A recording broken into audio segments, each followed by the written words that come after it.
All right, mate, how you doing? Welcome back to another video. This is my Euro 2020 predictions video, or Euro 2021. You know, it's happening in 2021. It's supposed to happen last year.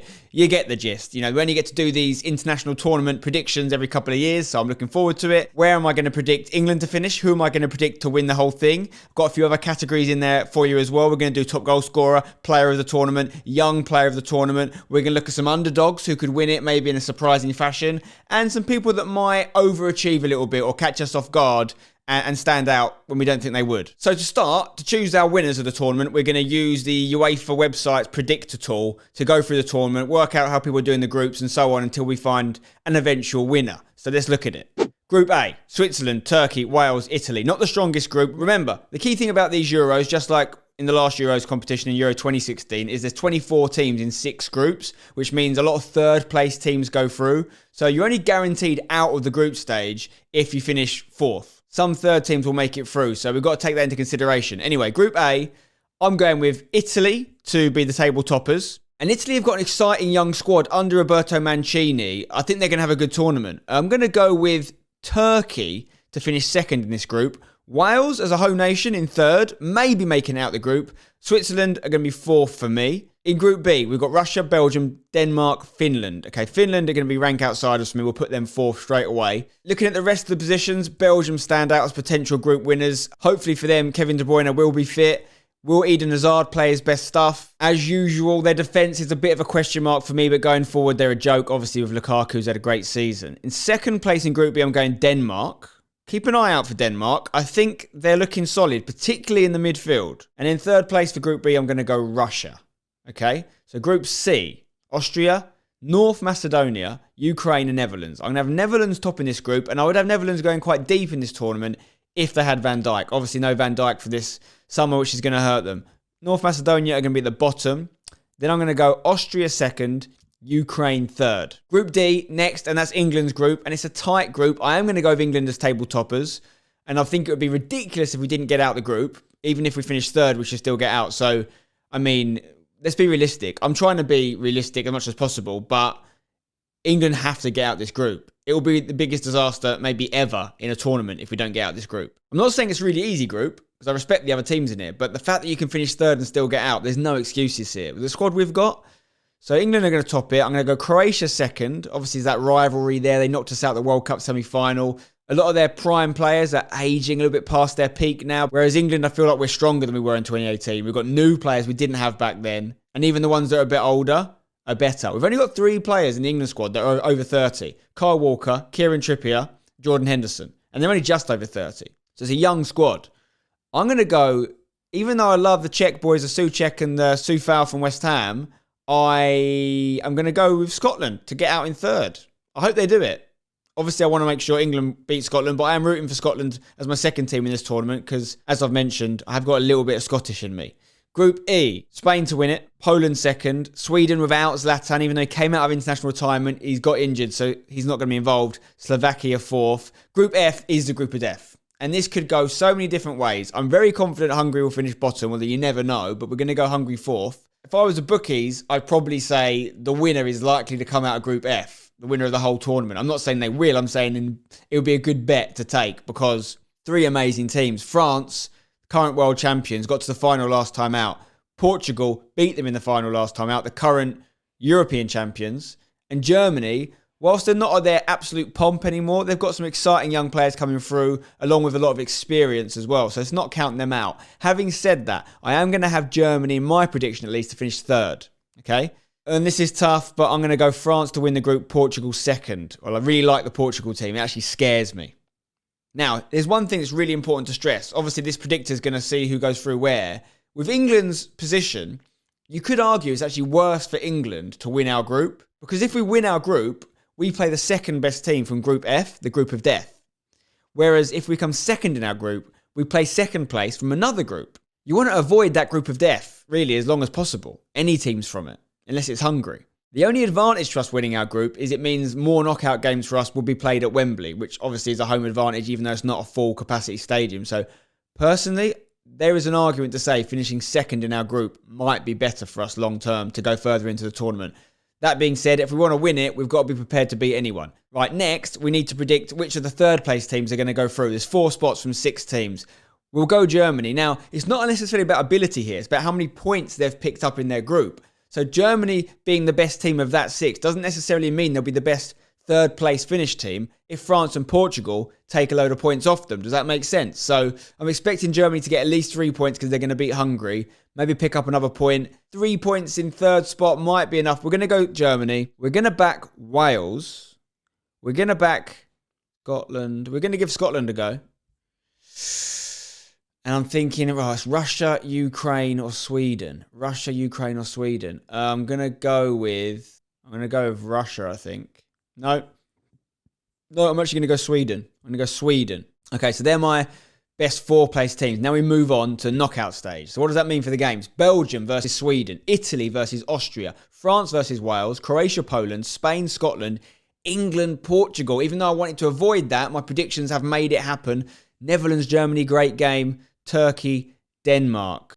I'm going to go Belgium to beat Sweden. Italy, Austria, I'm going Italy. France, Wales, I'm going France. Croatia, Poland. Could go either way, that one. But I'm going to go with Croatia. That's a repeat of the World Cup final, by the way. Spain, Scotland, we're going Spain. England, Portugal. Now, for me, if this game happens, whoever wins it could go all the way to the final at least. And it's going to affect a lot of my latter predictions in this video.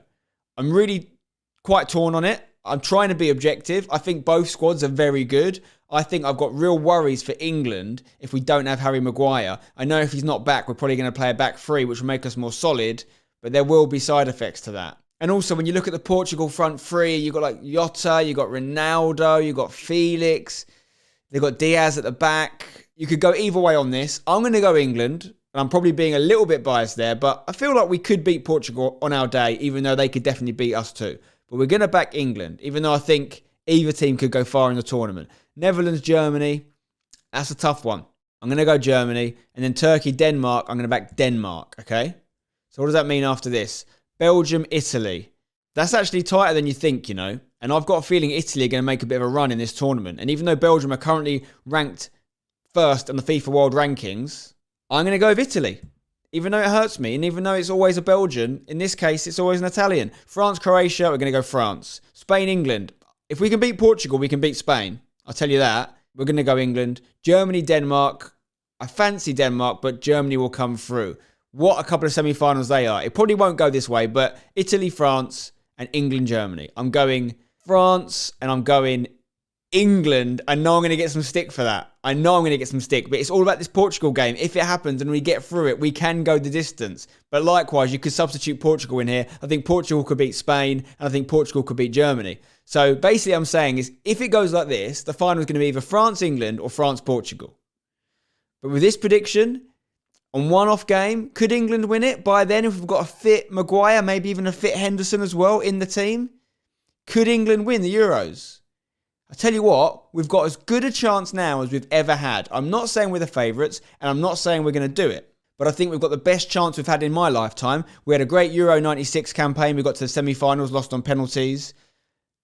I think our squad might be better now. We also had the home advantage for that whole campaign and full stadiums. Not like what we're going to have here. Even though we're going to play a lot of games at Wembley, they won't be full. My final prediction for the final, if England are in it, we could win it. But I'm going to try and make this video as accurate as possible. And if I'm trying to be an accurate prediction here, I'm going France. I go France to win, and I go England as runners-up.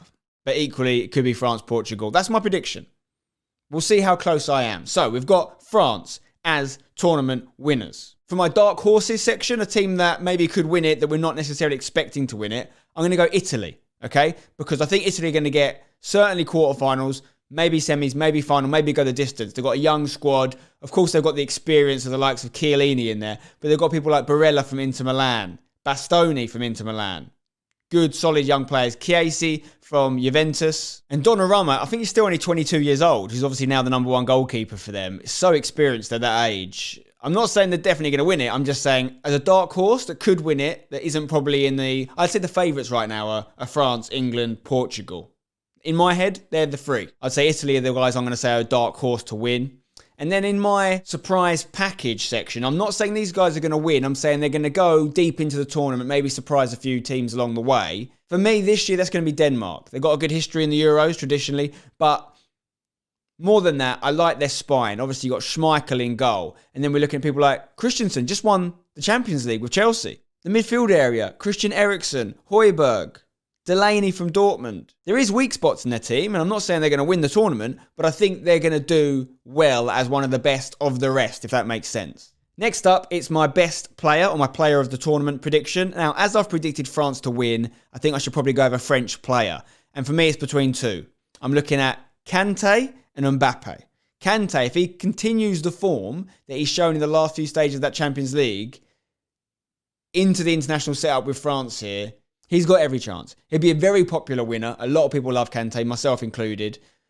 Harder for him to stand out in games, but I feel like France's goals are going to come from a number of sources. Mbappe's obviously a strong outlet, but they've got Benzema back in there now. They've got Griezmann, of course. But this could be the tournament that Mbappe really announces himself as one of the best players in the world, if he hasn't done that already. I'm going to go with Mbappe purely because I think it's easier for him to stand out if he does get some goals and win some games, whereas Kante is a bit more in the background of things. Obviously, crucial in what he does, and if they do win, it'll be largely because of his work, but Mbappe's more likely to get the plaudits. It's usually, an attacking player that wins these things. But I can remember many years when that hasn't been the case. So one thing's for sure, if Kante does win best player or even just win the tournament in general, he's got a very good chance of winning the Ballon d'Or this year, considering he's just won the Champions League with Chelsea. So again, Mbappe, Kante in brackets for best player. For top goal scorer, you know how I've kind of been torn between England and Portugal as the other finalists? I think like they might play each other and it might go like that. Obviously, it could go another way. We might play France in that first knockout round. But based on my prediction here, I think England or Portugal are going to go deep in the tournament. And because of the way they set up and the way that I think their goals are going to come from less varied sources than France's goals are, I'm going to go with either Harry Kane or a player from Portugal. And for me, I'm torn between Cristiano Ronaldo and Diogo Jota. Now, Ronaldo's obviously an obvious choice. He's probably going to take penalties. But he hasn't always delivered in these tournaments in terms of scoring a lot of goals. So I actually think I would go with Jota over Ronaldo potentially if I was going with a Portuguese player. But I'm going to stay true to my English roots. I'm going to go Harry Kane to go back-to-back Golden Boots because he did win the World Cup Golden Boot as well. So we're going to go Harry Kane for top scorer.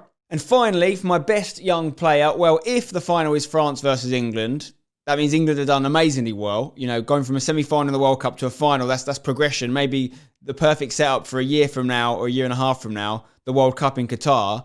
And with our young players, it's going to look very good. I think, I'm not saying I would take runners-up spot now because I'm optimist. I'd like to think we can win the whole thing. But it would still be a good tournament if we did come second. It'd be amazing. And if we do that, one man I think will be a big part of that, and he's definitely a young player, is Phil Foden. So I'm going to tip Phil Foden for young player of the tournament. Now, I know you're probably thinking, oh my God, you're just going loads of English predictions, England to get to the final, England to get top goal scorer and best young player. Yes, I am. But if you look at my other World Cup predictions and previous things, I haven't always gone this way. It's just my positivity about this squad. Now, could it all go wrong? Of course it could. I definitely think England will get out of the group. I think that's just unthinkable that we wouldn't. But we could definitely get knocked out first knockout round. I'm not blind to that fact, particularly if we win our group and go up against someone from the group of death. That's going to be a struggle. But I'm remaining optimistic, and I'm going to go Phil Foden for best young player. So they are my predictions, guys. Let me know what you think. Who have I missed out on? Is there a huge player that's going to have a great tournament that I'm not looking at here? Is there a team that are going to win the whole thing that I've not mentioned? I'm very excited for the Euros. You guys know I love international football. I'm going to be going to some games. I'll take you guys with me. I'll make some content from the matches. I'm going to the first group stage game, England versus Croatia, with my dad. Very much looking forward to that. And obviously I went to Russia for the whole month. I went to every England game and we did all right. So if we can have an experience like that again, it will be very, very enjoyable. Drop a like on this video if you've enjoyed it. Subscribe for more. Until next time, it's coming home. Come on, England. Don't go changing.